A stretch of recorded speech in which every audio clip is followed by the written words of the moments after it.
Liderazgo Comercial, episodio 1242. Hola, muy buenos días, tardes, noches, o sea el momento que sea en que estés escuchando. Soy Santiago Torre y esto es Liderazgo Comercial. Bienvenidas y bienvenidos a un nuevo episodio de este programa que tienes de lunes a viernes y que está pensado para que cualquier persona que quiera crecer personal y profesionalmente tenga aquí un lugar donde recibe ideas, consejos, estímulos, recomendaciones, reflexiones sobre cómo mejorar resultados sin tener que incrementar el esfuerzo que realiza, porque trabajando más, cualquiera. Las cosas consisten en que sea capaz de obtener mejores resultados sin tener que esforzarme mucho más. ¿Y eso es posible? Sí, siempre y cuando mejores tu capacidad, porque lo que obtienes depende de lo que haces y de la capacidad que tienes cuando realizas. Si no quieres hacer más, tienes que mejorar la capacidad. ¿Cómo se mejora la capacidad? Con formación, adquiriendo conocimiento y sobre todo poniendo en práctica ese conocimiento que estás adquiriendo. Porque de nada vale saber y no hacer. Hay un libro de Ken Blanchard, ya sabéis, el de liderazgo situacional, que se llamaba Saber y Hacer, y que decía que lo más importante no es aprender, lo más importante es poner en práctica aquello que has aprendido. Bueno, pues eso es lo que tenemos que realizar para poder conseguir más resultados sin tener que incrementar el esfuerzo que realizo. Hoy es el martes 24 de octubre de 2023. Y los martes es el día de las ventas. Y ya que hablamos de ventas, mira, si quieres, yo tengo un resumen de 20 libros de ventas, o mejor dicho, el resumen de 20 libros sobre ventas que yo he leído y que resumí para mí y que si lo quieres, lo tienes a tu disposición. ¿Dónde lo tienes? En www.santiagotorre.com. Entras ahí, te registras en las reflexiones que envío todos los días y tendrás ese resumen. Que ya está registrado y por lo que fuera no lo tienes, no lo encuentras, no sabes ni dónde está. Hombre, pues pídemelo y te lo hago llegar. ¿Vale? Sin muchas más historias. Hoy lo que voy a hacer es responder a una serie de preguntas. Una serie de preguntas que me hace concretamente Elena Abad. Y hacía tiempo que no respondía a preguntas. ¿Por qué? Pues no preguntáis. Sencillamente, no sé por qué me tenéis aquí y preguntarme. Quizás es que no os gusten las respuestas que yo doy y por eso no me preguntáis. Pues puede ser. O también os puede pasar, claro, tal y como empieza Elena, el mail que me manda. Buenos días, Santiago. Mi nombre es Elena. Ya hace semanas que quería hacerte una consulta, pero por fin me he decidido a hacerlo. Pues hacerla, no os dé apuro. Hacerla, que lo que puede pasar es que no la responda. Pero bueno, yo al mail respondo siempre. Eso, siempre. Siempre pueden pasar cosas, pero yo soy de las personas que responden, hasta cuando me intentan vender por mail sin que lo haya solicitado. Así que mucho más a un escuchante del liderazgo comercial, por supuesto que le voy a responder y lo voy a meter dentro del... Si entiendo que puede aportar valor, como en este caso entiendo que las preguntas que me hace Elena pueden aportar valor a otras personas, yo las voy a contestar aquí y lo que me preguntéis, contestaré. Así que preguntar, que si no hay más episodios de preguntas y respuestas que sé que os suelen gustar, es porque no preguntáis. No, ella me va contando cosas, me dice que le gusta mucho el podcast y que oye otros podcasts y que quizá no le gustan tanto, que le suenan más a vendehumos y que en mi caso pues le parece que sé de lo que hablo. Pues muchas gracias, Elena. Bueno, yo no sé si sé de lo que hablo, llevo muchos años haciendo esto, muchos años trabajando, muchos años vendiendo, pero yo sigo vendiendo, por supuesto. Yo soy vendedor de lo que soy, que es de vender servicios a empresas, fundamentalmente, que es lo que yo vendo, y de ayudar a otras empresas y otros profesionales a que mejoren sus procesos comerciales, ¿no? Y desarrollen sus negocios, que es lo que hago. El resto, pues no te puedo decir. Me va comentando, me va hablando, que no viene aquí, lo que me va contando, me dice, oye, no he visto que haya ninguno de los episodios en el que hables del tema postventa. Claro, me dice, hombre, no escucho todo, lo que tiene hoy es el 1242, ¿no? Es decir, ¿cómo puedo recuperar a un cliente que se ha disgustado por algo? ¿Cómo hacerle entender a un cliente que ha habido un error por parte de él y no de nuestra empresa? ¿Cómo volver a vender a un cliente que se ha ido por precio? Son detalles que los vendedores lidiamos casi más que con las ventas propiamente dichas. Y luego hace una serie de preguntas concretas que también voy a responder. ¿Vale? Lo primero es, ¿cómo recuperar a un cliente que se ha ido disgustado por algo? Pues es complicado porque, mira, yo he visto hacer en alguna dinámica, ¿no? Es decir, mira, tú, coger una hoja de papel, por favor, de irnos a la clase o a la gente que vamos a ir, coger una hoja de papel, doblarla, hacer una bola con esa hoja de papel, ¿vale? La tenéis, ahora abrirla. ¿Creéis que si la plancháis con una plancha ya no quedan restos de todas las arrugas que tiene? Claro, la respuesta es no. Van a quedar arrugas. Esto no se pueden eliminar las arrugas por mucho que lo planches. Bueno, pues eso no sucede en las relaciones con personas. Cuando tú has cogido una bola de papel y la has hecho cuando has cogido por una hoja de papel y le has hecho una bola, es muy difícil que todo eso se olvide y quede en nada. Puede suceder, pero como el ejemplo, creo que es un ejemplo muy gráfico, es complicado el realizarlo. Con lo cual, lo mejor es no disgustarlo o intentar solucionarlo de la misma. Cuanto más tiempo pase, suele ser peor y no es fácil. ¿Cómo le puedo recuperar? Primero, disculpándome. Segundo, haciendo ver que hemos tomado las medidas adecuadas y necesarias para que no se repita, pidiéndole que confíe en mí. Y aún así, pues no suele ser sencillo. A veces la forma de recuperar un cliente es cuando cambia la persona con la que interactuamos. Esa suele ser otra de las buenas maneras y formas.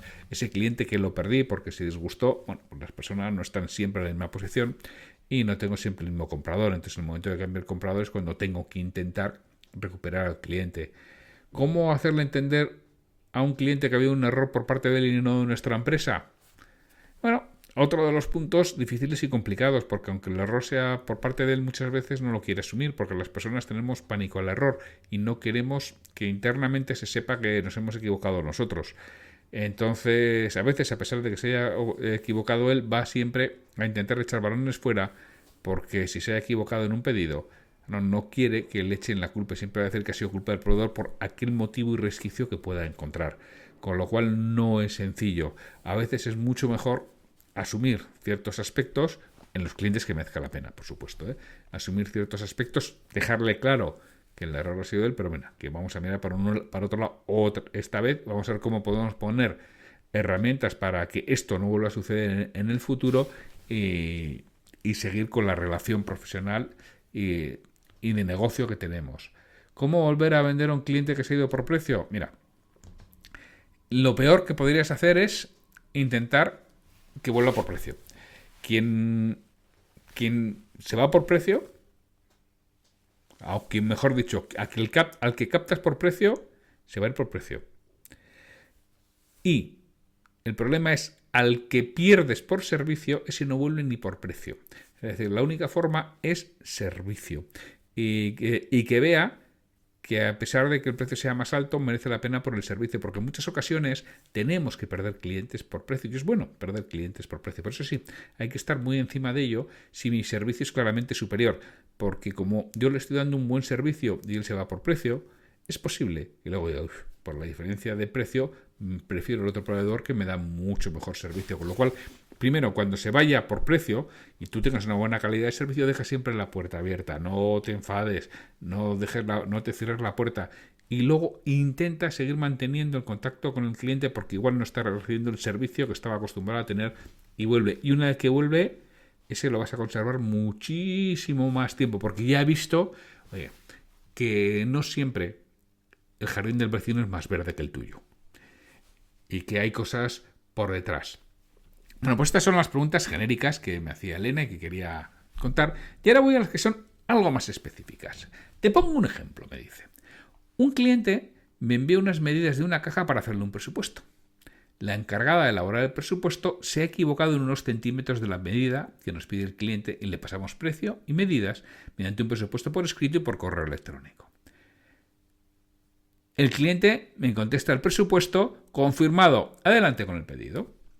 Meses más tarde, cuando hace servir las cajas, se da cuenta de que las medidas no son correctas y nos pide devolver las cajas y que se las abonemos. A lo que yo le contesto que él me dio lo que hay al presupuesto, que para eso se lo envió. ¿Cómo podemos resolver esto? Vamos a ver, Elena. Aquí hay varias cosas que son interesantes. Yo estoy de acuerdo en que para eso se le envió el presupuesto para que dé el ok. Pero también hay que ir a la otra parte. Yo te he pedido un presupuesto de 10 por 10. tú me das un presupuesto de 12 por 12. No es que la responsabilidad es tuya porque me has dado el ok a la confirmación del presupuesto. Bueno, sí, y seguramente desde el punto de vista de la legalidad tienes razón. Fíjate, te voy a poner un ejemplo real de una persona, un conocido muy cercano mío. Alquila un coche de renting. Entonces, él hacía 40.000 kilómetros al año. Vendedor. Ya sabes que mis conocidos pues, son muchos vendedores. Él hacía 40.000 kilómetros al año. Y pide ofertas para un determinado coche para 40.000 kilómetros al año a 3 o 4 empresas de renting. Y le pasan ofertas de renting. Al final, una de ellas es la que más le interesa y es la que acepta.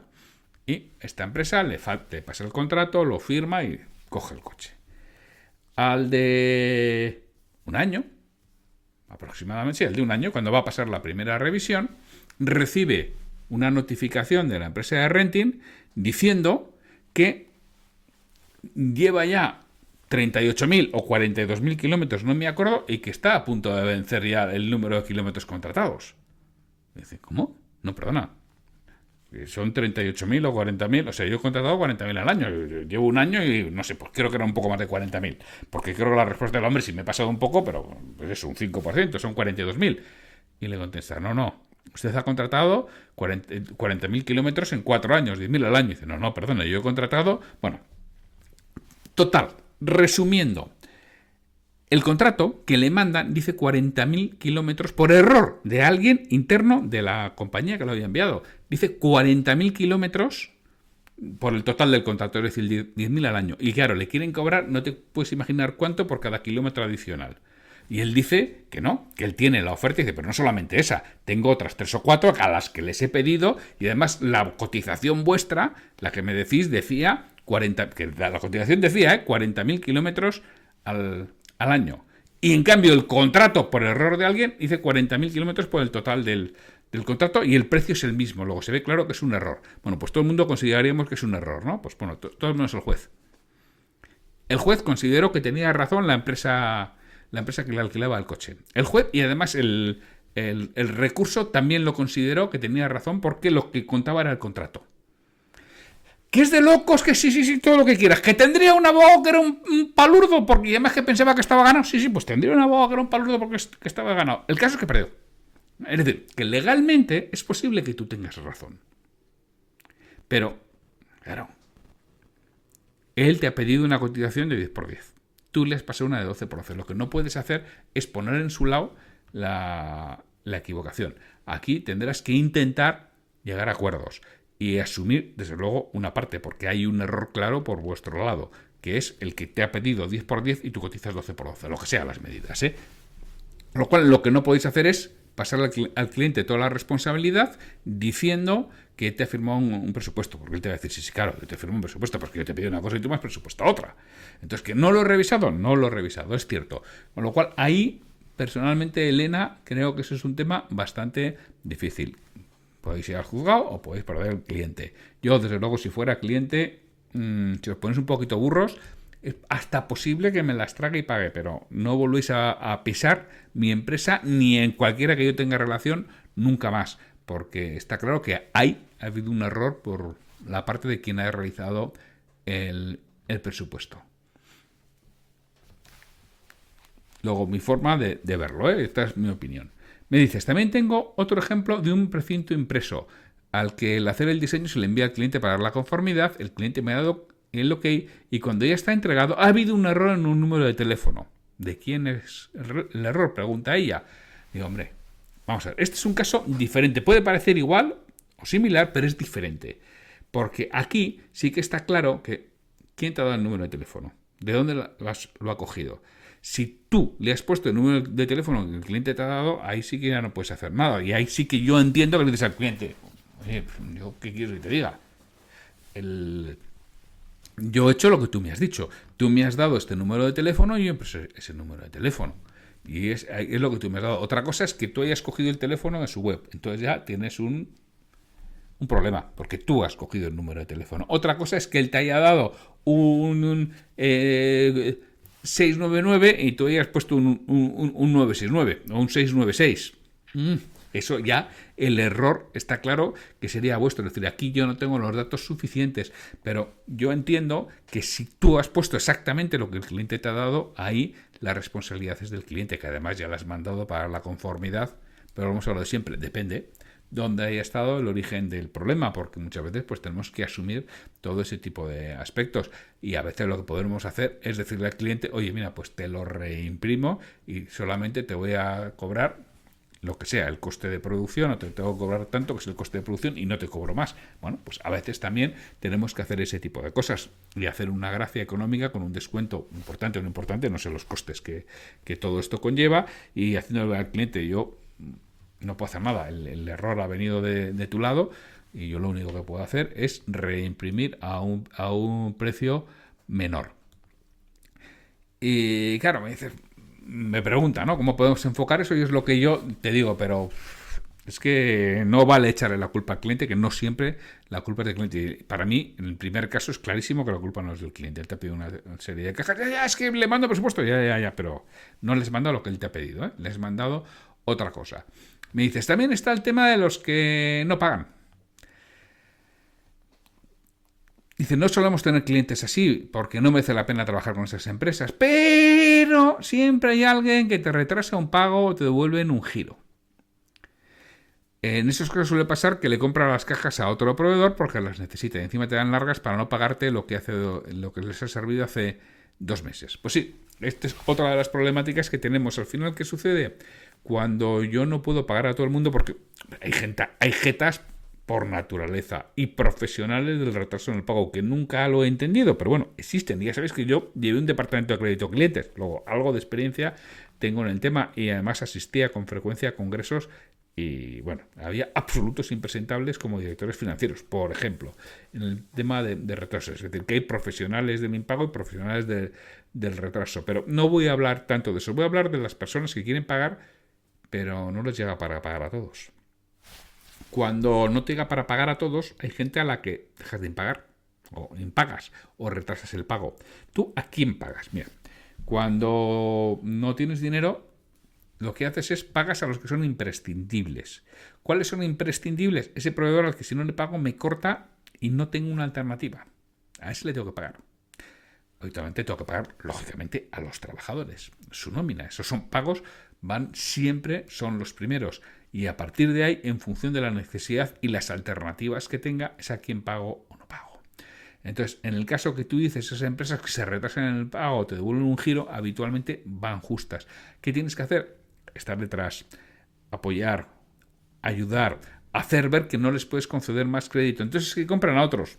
Sí, es cierto, pero tienes que estar ahí detrás para conseguir cobrar lo que te deben. Tienes que poner las medidas necesarias y no es sencillo porque habitualmente lo que sucede es que tú no eres un proveedor importante para ellos y que tiene alternativas. Con lo cual, ¿qué va a hacer? Coger alternativas que son más sencillas que tú. Ahora, las alternativas habitualmente se acaban, ¿eh? Esa situación no es eterna. Y también lo que está claro es que cuanto más pequeña sea la deuda, más sencillo de que te paguen. Porque tú suponte que tienes 1.000 euros para pagar las deudas. Entonces, hay uno que debes 900 y a otro, o por lo tanto, hay uno que le debes 1.000 y a 10 que les debes 100. ¿A quién pagas? Habitualmente pagas a los 10 que les debes 100. ¿Por qué? Porque mira, te has quitado 10 problemas. Te has quitado 10 personas y 10 empresas que se están llamando a ver cuándo pagas. Y te queda una, que será muy gorda, pero te queda una. Entonces, ¿qué tienes que hacer? Que sea fácil y digerible de pagar. Es decir, que la deuda no crezca. Y esas son las cosas que tengo que ir buscando porque así será más fácil. Claro, si llamo, si insisto, si le hago ver que me debe el dinero, es la forma en la que al final me va a pagar, pues me lo quito, ¿no? Y en la siguiente intenta no impagarme a mí, y porque preferirá impagar a otro que no le reclama, que no le dice y que espera 3 meses. Pues claro, tú ten en cuenta que esto sucede cuando las cosas van justitas en las empresas. Entonces, si alguien no me va a reclamar hasta dentro de 3 meses, prefiero pagarle a él que al que sé que al mismo día que tiene que recibir la transferencia no lo ha recibido, me está llamando. Porque me resulta incómodo. Ya sé que desde el principio me persigue. Así que intento quitármelo cuanto antes. Claro, si es la de 1.000, pues igual no lo puedo pagar. Si es la de 100, pues te quito los 100. Porque además si al de 1.000 le quito 100, me sigue llamando. Si al de 100 le quito 100, ya se me deja de llamar. Entonces esas son las cosas que tenemos que tener en cuenta, las alternativas que tiene, la importancia que tiene lo que yo le sirvo a la hora de tener fuerza en todo ello, ¿no? Entonces, bueno, pues esto es, Elena, espero que te hayan servido mis respuestas, es lo que yo pienso, es lo que yo creo, y el resto, de verdad, preguntad, que respondo, que lo meto en un episodio específico o dentro de alguno de los otros aspectos en los que me decís, y además siempre os voy a responder por correo electrónico. Así que sin mucho más, me despido de vosotros hasta mañana miércoles, en que tendremos una charla que va a ser interesante. Hasta mañana.